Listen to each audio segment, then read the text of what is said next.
I spent the last month tracing how the AI industry is quietly offloading hundreds of billions of dollars in costs directly to your electricity bill, your grocery receipt, and your credit card, and I can prove every dollar of it. Last week, Nissan's email killed features on a car that people had already paid for. The model is called hardware as a service. Every major technology corporation on Earth wants to quadruple its data center capacity to 12 gigawatts. We are committed to building out data centers across our 60 region.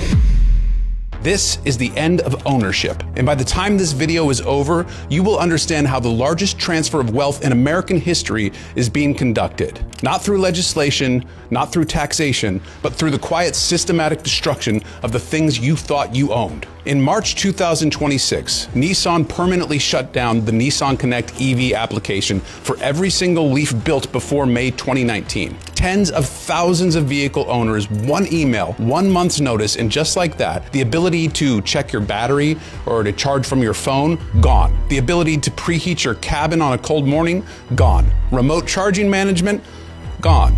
Not because the hardware in the car failed. The battery still works, the heater still works, the charging system still works. Every single piece of physical equipment in that vehicle is functioning exactly as it was designed to function. The only thing that changed is that Nissan decided the servers were too expensive to maintain. And here's where I want us to all understand this architecture of betrayal. Nissan isn't just discontinuing an app. They are telling you in plain language that the connected features they advertised when they sold you this car, the ones listed in the brochure, the features the salesman demonstrated on the showroom floors, those features had a hidden expiration date that nobody told you about. Nissan's position is that 7 years of software support is sufficient for a machine that is expected to last 12 to 15 years on the road. And this is not even the first time Nissan has done this. They pulled the exact same maneuver in 2024 when the UK's 2G network was switched off. They abandoned the first generation of Leaf cars entirely, and then they turned around and sold a new generation of cars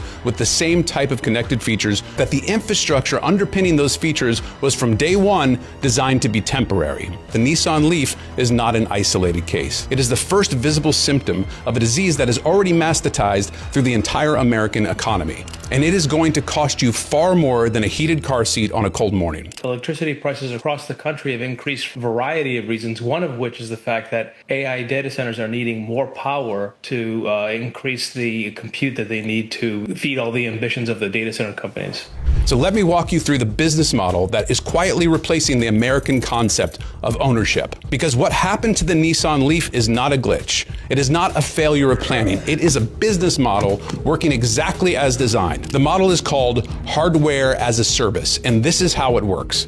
A corporation sells you a physical object, a car, a thermostat, a tractor, or a refrigerator. You pay full price for that object, so naturally you believe that you own it. But buried inside the object is a dependency, a software layer that connects to a server that the corporation controls. That software layer is what makes certain features of the object function, and the corporation retains absolute unilateral authority to turn that software layer off at any time and for any reason without your consent. This is not a conspiracy theory. This is the stated business strategy of virtually every major technology and manufacturing company on the planet.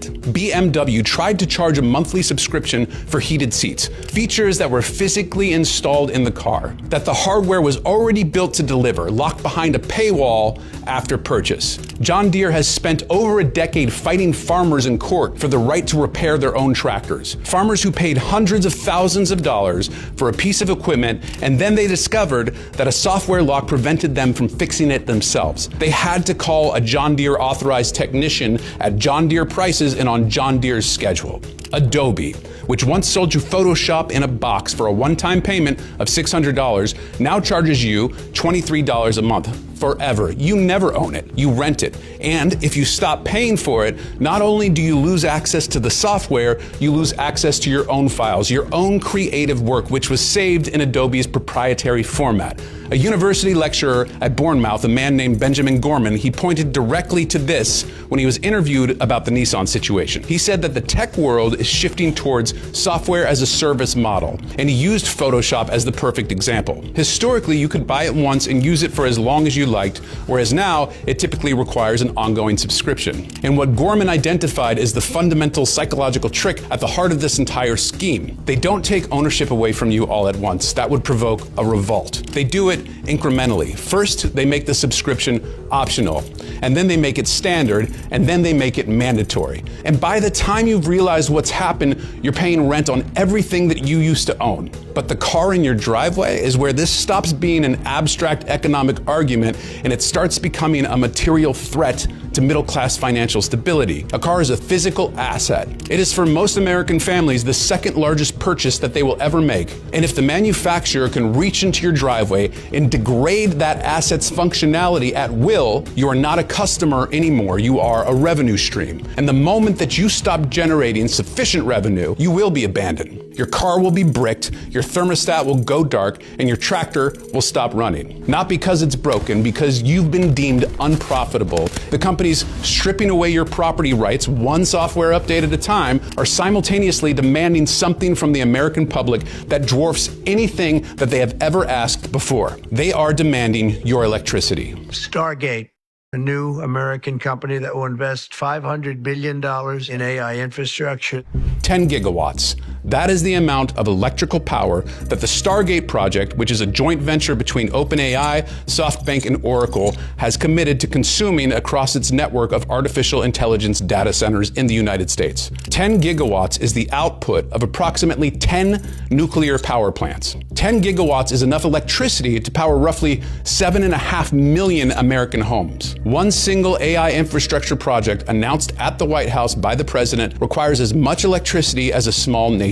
The Stargate project was formally announced on January 21st, 2025. The total investment commitment is $500 billion. That is $500 billion being poured into buildings full of computer chips that do nothing but process artificial intelligence calculations. The flagship facility is being built in Abilene, Texas, and there are many additional sites planned or already under construction across the nation. As of early 2026, the project has already reached 7 gigawatts of planned capacity and over $400 billion in committed investment. So they are, by their own words, ahead of schedule. And Stargate is just one project. Every major technology corporation on Earth is doing the same thing simultaneously. Amazon wants to quadruple its data center capacity to 12 gigawatts. If you go to South Louisiana, Meta is building something called the Hyperion Project, which is a $3.2 billion gas plant at peak capacity will consume approximately half the electricity of New York City. 8 million people's worth of power redirected to a warehouse full of chips in the bayou so that your algorithm can decide which posts appear in your Facebook feed. Google more than doubled its data centers spending in a single year from 33 billion to 75 billion. Microsoft built 2 gigawatts of new capacity in 2025 alone. The numbers come so fast and so large that they stop meaning anything. So let me give you one that will. A report from Bloom Energy predicts that the US total data center energy demand will nearly double in 3 years, from 80 gigawatts to 150 gigawatts by 2028. That is the equivalent of plugging in the entire nation of Spain into the American electrical grid. Every light in Madrid, every factory in Barcelona, and every home in Seville, all of it added to your grid in 36 months to serve them. These are not abstract numbers on a spreadsheet. Every single one of these gigawatts, it has to be generated. It has to travel through transformers, and the physical infrastructures that carry electricity from power plants to your homes was not built for this. It was not designed for this at all. The International Energy Agency expects worldwide electricity demand from AI data centers to more than quadruple by 2030. Transformers, which are the critical components for connecting new power generation to the grid, now have lead times of 2 to 4 years. Permitting and environmental review processes for new transmission lines can take a decade. And when the grid cannot keep up, when the demand outstrips the supply, the price goes up for everyone. They're destroying the lives of the people who call these places home and who have called these places home well before data centers were ever a word that we knew. When these corporations cannot get enough electricity from the grid fast enough, they do not scale back their ambitions. They build their own power plants, and they do it without asking anyone for permission. In Memphis, Tennessee, Elon Musk's artificial intelligence company, xAI, built what the Southern Environmental Law Center has called a de facto power plant without environmental permits, without public notice, without any regard for the families who live as close to a half a mile away from the facility. To power its Colossus supercomputer, xAI hauled in up to 35 portable natural gas turbines, and they began running them around the clock, generating up to 421 megawatts of electricity in a residential area without a single air quality permit. Let me tell you about the community where this happened. South Memphis. It's home to a steel mill, an oil refinery, a gas power plant, and the remnants of a closed coal plant. In Boxtown, the neighborhood closest to the xAI facility, the cancer risk is 4 times the national average. And into this community, without a single permit from Shelby County Health Department, Elon Musk's company rolled in 35 gas turbines, and they started burning natural gas 24 hours a day, 7 days a week. And residents reported that they could no longer open their windows or exercise outdoors because the air smelled wrong. We have 22 of the 30 large polluters in the state in this neighborhood where xAI is now operating. And when the Shelby County Health Department finally did issue permits, they permitted only 15 turbines. But the satellite imagery shows that at least 24 turbines are operating on that site. Amanda Garcia, a senior attorney at the SELC, said that xAI had essentially built a power plant in South Memphis with no regard for the families that were living nearby. And even after the national media coverage, even after the NAACP announced its intent to sue under the Clean Air Act, they built a second facility, Colossus II, and they hauled in 27 more unpermitted gas turbines across state lines into South Haven, Mississippi. 495 megawatts, the equivalent of a conventional power plant, without a single permit. The SELC said xAI officials openly stated they plan to copy and paste their unlawful turbine strategy from site to site. And this is not unique to xAI. This is industry standard. The same industry that claims to be building the future is powering it by burning the past. And they are doing it because the grid cannot deliver power fast enough to satisfy their hunger. So now we arrive at the part of this story that lands directly in your mailbox every single month. Because all of that electricity, those gigawatts being consumed by data centers, those natural gas turbines running without permits, all of that energy, it has to come from somewhere. And increasingly, it is coming from the same grid that powers your home, and you are paying for it. Americans who live near data centers saw their electric bills increase over 267% each month. 267%. In the PJM electricity market, which is the regional grid operator covering 13 eastern states from Illinois to North Carolina, data centers accounted for an estimated $9.3 billion price increase in what is called the capacity market. That is the total amount of electricity that providers in the region commit to supplying. And that cost increase is passed directly to you. The average residential bill in Western Maryland has risen by $18 a month after a power auction reached a record high. This is money out of your pocket. This is the grocery budget getting squeezed. This is the heating bill forcing a choice between warmth and food. Goldman Sachs issued a research note in February 2026 warning that electricity prices jumped 6.9% in 2025, more than double the inflation rate of 2.9%. And they said explicitly that data centers are responsible for 40% of electricity demand growth. And on March 18th, 2026, Federal Reserve Chair Jerome Powell himself acknowledged this reality in a press conference. What's happening is we're building data centers everywhere. So that's actually probably pushing inflation up at the margin. This is the official assessment of the most powerful economic institution in the world. Utilities requested a record $31 billion in rate increases in 2025 alone. That is more than double the prior year. And who pays for those rate increases?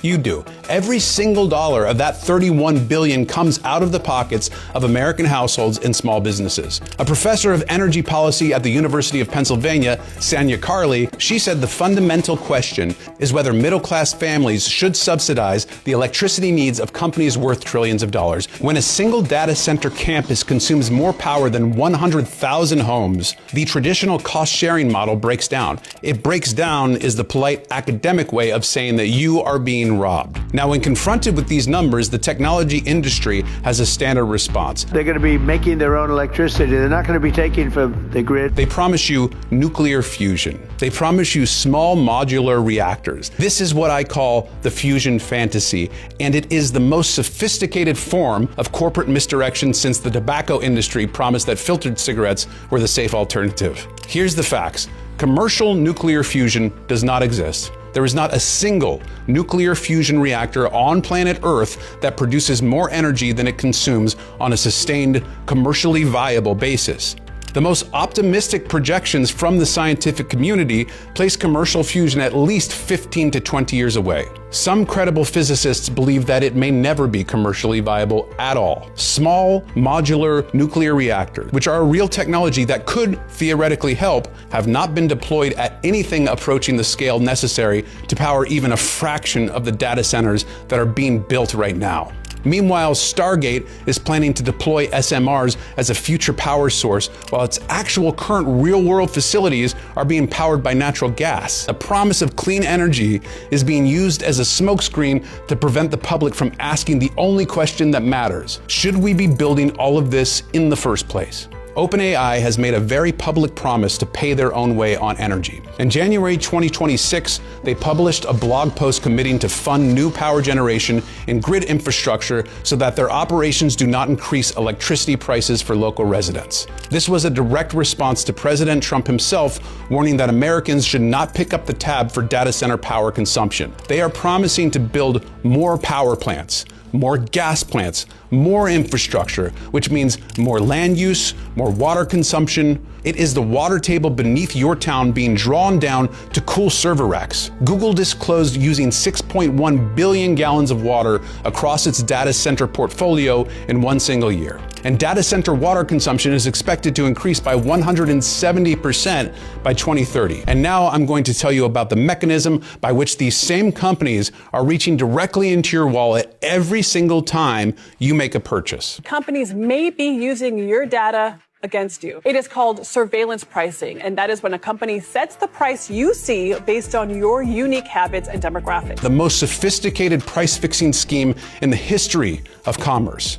Here's how it works. Every time you interact with a digital platform, every time you open an app or browse a website or search for a product, an AI algorithm is building a profile of you. It is recording what you click on, how long you look at that product, what time of day you shop, what device you're using, where you're located, what your zip code says about your income level, and even the battery level on your phone. Evidence shows that ride-sharing apps are charging different prices for the exact same rides at the exact same time. Researchers ran tests and found that riders with lower battery life on their phones were charged more. Is that crazy? Or what? The algorithm detects that your phone is about to die, and it knows you are less likely to comparison shop. It knows that you are more likely to accept whatever price is being offered because you need to book the ride before your phone shuts down. And so it charges you more, not because demand is higher, not because supply is lower, but because you are vulnerable. And the algorithm identified your vulnerability and they exploited it. Uber denies this specific claim. They say their dynamic pricing is based on supply and demand, not battery level. But a recent report presented to the House Oversight Committee found that Uber's AI-based pricing technology prices identical products differently from one customer to the next by an average of 11%. Another investigation found a 221% price difference in fares for two different users for the exact same trip in an identical time frame. One user was quoted $76.82, the other quoted $23.92. The same trip, the same time, $53 difference. How the hell does that square with supply and demand? In New York State, a new pricing disclosure law has taken effect that requires retailers using personalized pricing to post the following notice. This price was set by an algorithm using your personal data. Uber is one of the companies that started posting this disclosure, which means Uber itself is now legally acknowledging that your personal data is being used to determine what you should pay. The question is, what data?